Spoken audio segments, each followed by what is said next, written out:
A very warm welcome. Welcome to Dan Really Likes Wine, presented by Pick n Pay, and welcome for the second week running to the Sabi Sands Reserve. You'll remember last week we were at a wonderful slice of luxury, Chitwa Plains, enjoying some wine and the wine story of Maps Maponyane.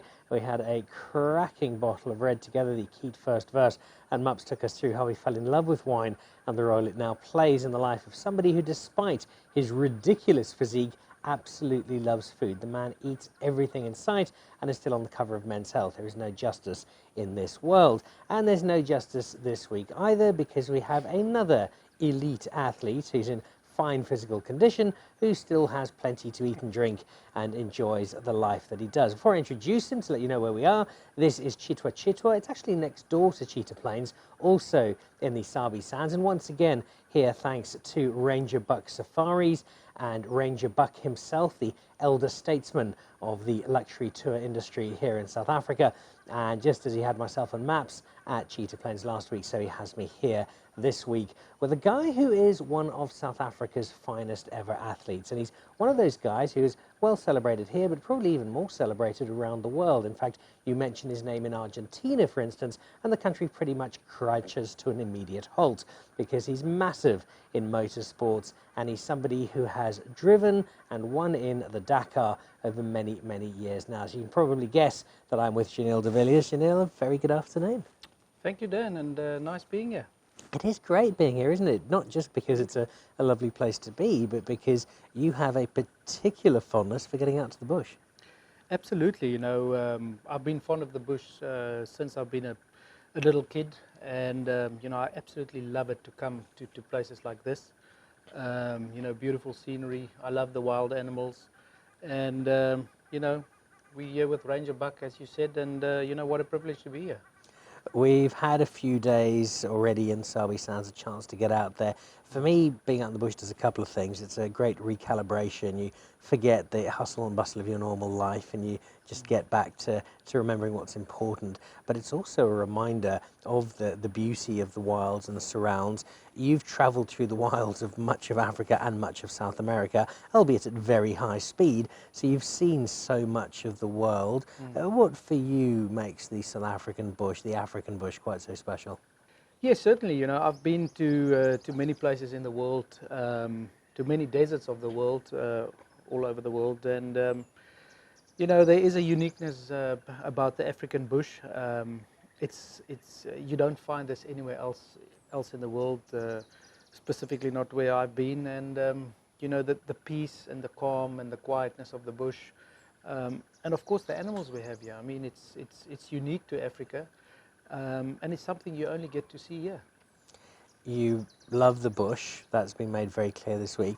There is also a fondness for wine, and there's a particular reason we're drinking the bottle we are today, and we're going to get to that bottle in just a moment and reveal why we're drinking that bottle. But the Giniel de Villiers wine story, do you remember your first bottle or your first glass of wine?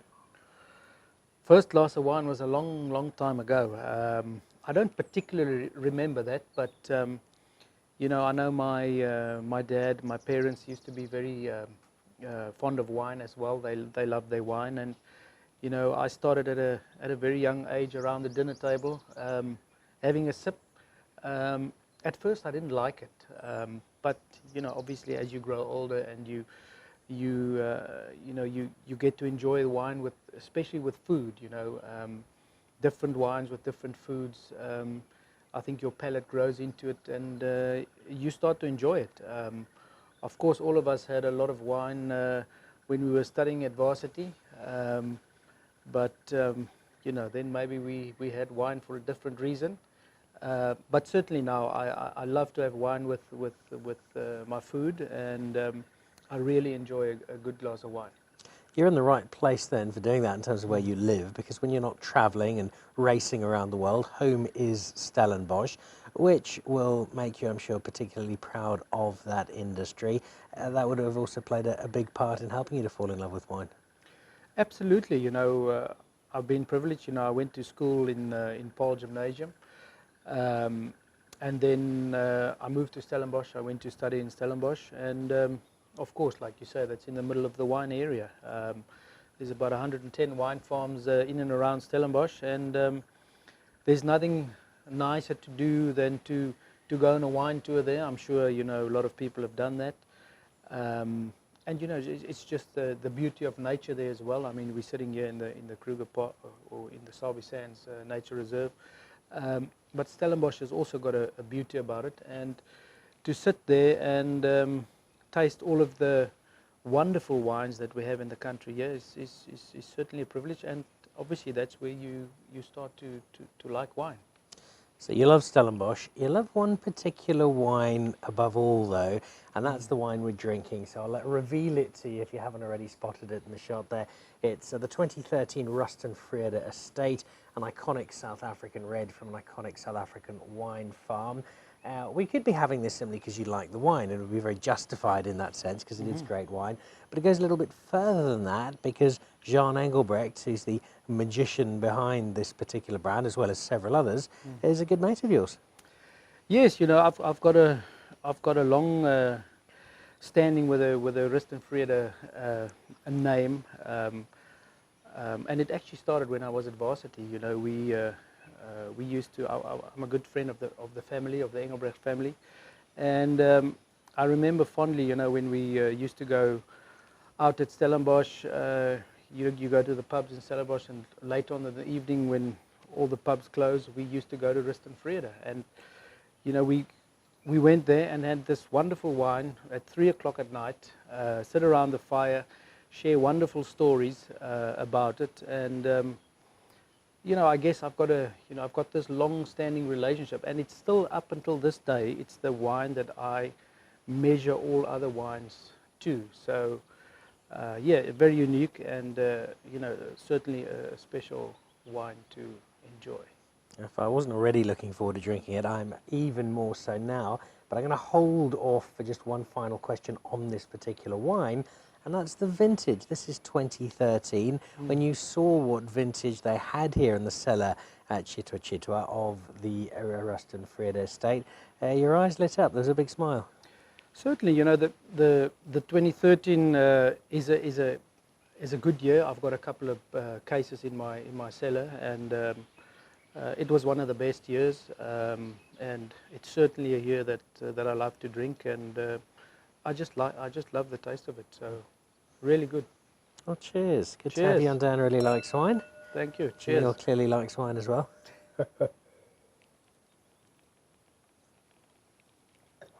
Wonderful. Oh, it's so smooth, it's so rich. If you're not familiar with it, you're looking at just shy of 60% Cabernet Sauvignon, headlining a nice, simple Bordeaux-style blend. Just the 3 grapes, not the 5, but more than enough coming out of these 3. And I suppose what really drives home why this is such a good wine is that Cabernet Sauvignon, and all of the red grapes, but the Cabernet Sauvignon in particular, comes from some of the best red wine terroir, red wine climate in all of, not just Stellenbosch, but all of South Africa. Yes, I think so. The valley where the farm is situated in is probably one of the most beautiful valleys in Stellenbosch, and also I think it's obviously one of the valleys that's very well suited to these types of grapes, and I think that's why they make this really, really good wine. So they've got a wonderful winemaker there at Vrede, and I have to say I've never been disappointed with any of their wines, and as I said, it's the wine that I measure all other wines to. Well, let's ask about measuring other wines and go beyond just South Africa, because you've travelled so much. A lot of that travel has been in a car, hurtling up and down the Dakar or other races. But around that, the places that you've been to, talk us to through some of the wines you've had around the world, some of the wine experiences, some of the memories that wine has given you internationally.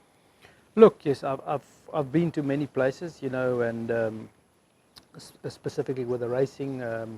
I've been privileged to see places that you wouldn't normally go to when you go on holiday. I'm specifically thinking of places like Morocco, Tunisia, Mauritania, for that instance. Then I've been to South America, all those places, all of which have also really, really nice wines. I think a lot of people are familiar with the South American wine story, and they know they've got a lot of good wines. But I've had wonderful wines in Chile as well. You wouldn't think that there's actually grapes there because it's a it's a big desert country.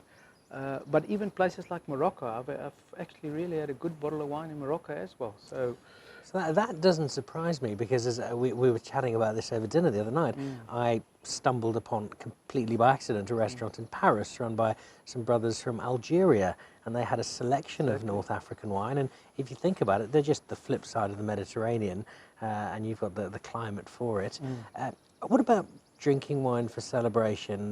Giniel de Villiers has just won the Dakar, or just won probably not just won a stage because he's got a race again the next day. But would wine form part of that celebration? yes, of course. I mean, when you, especially when you've won the race or you did well, there's normally a big team dinner after it, and you know what we do is a big team effort. We've got anything up to 100 people in the team. And we go and have a huge team dinner and a massive celebration after that. And definitely with a team dinner, everybody has a nice glass of wine. We certainly do. And you know, especially after a race like the Dakar, where you've gone 2 weeks without wine, that first glass is really, really good. That preempts the next question I was going to ask you. You're clearly not drinking during the race. Is there a cut-off before the Dakar when, right, Giniel's not having any more wine until the finish line? Well, you know, I'm a firm believer in, you know, everything in moderation. So, you know, I don't follow a strict diet before the race, but obviously we do train quite hard before the race to make sure that you are in tip-top physical shape. And yes, I definitely look at what I eat and drink a little bit more before the race. Although, you know, if it's, you know, come Christmas Day or so, I'll have a glass of wine because, you know, it's always, how can you not have a glass of wine with a Christmas dinner? There's something's going to not feel right.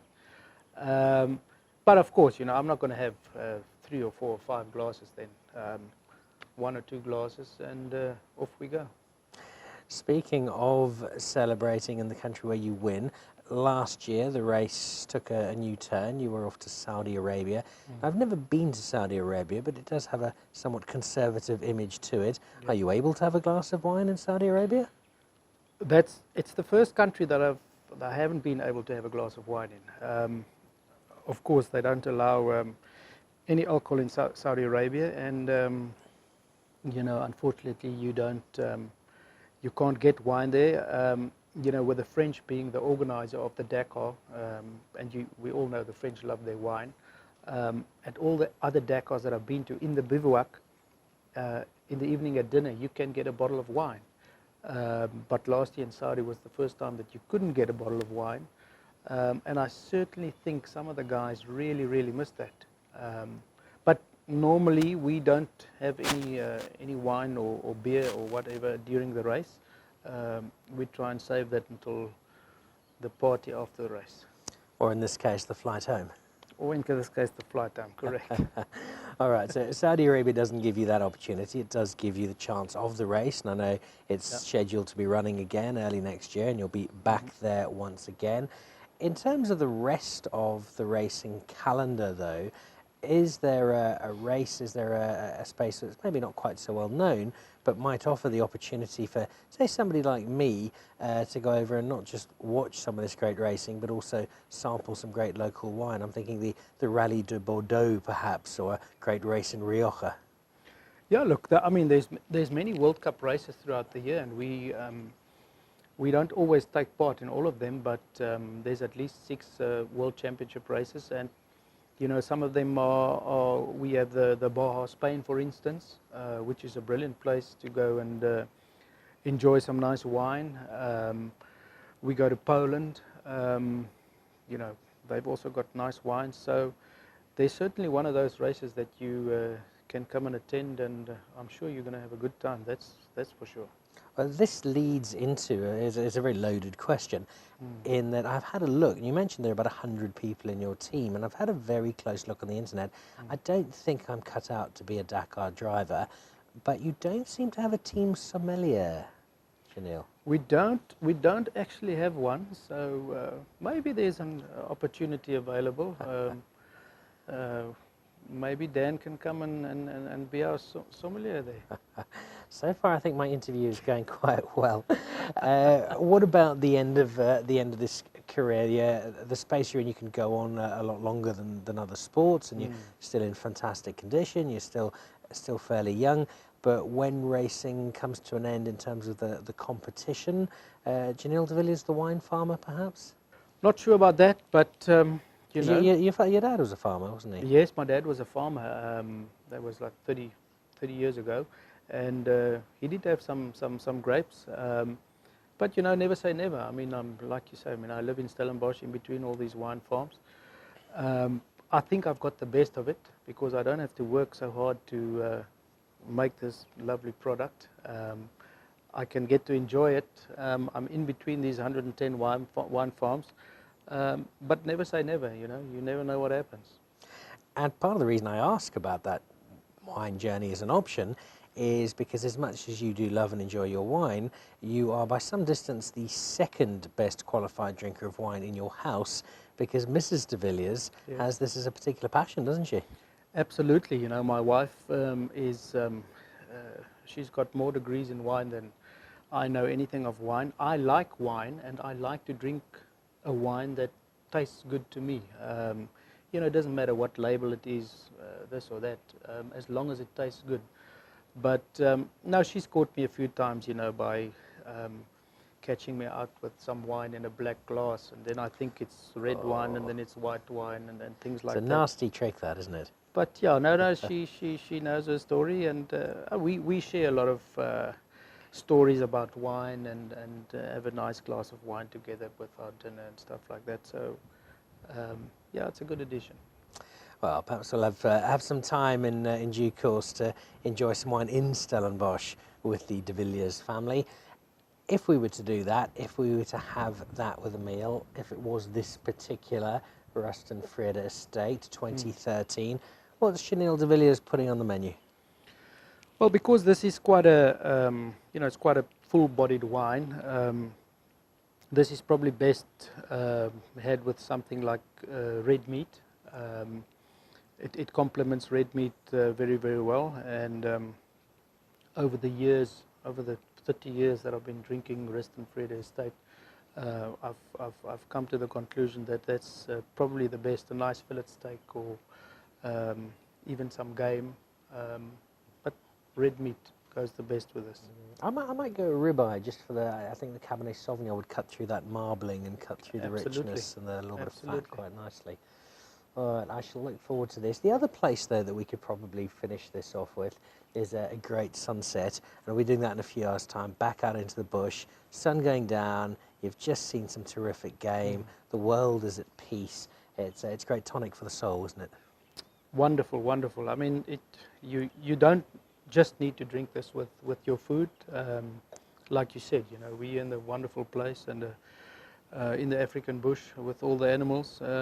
Nothing wrong having a glass of Ruston Vrede watching an elephant push down a tree.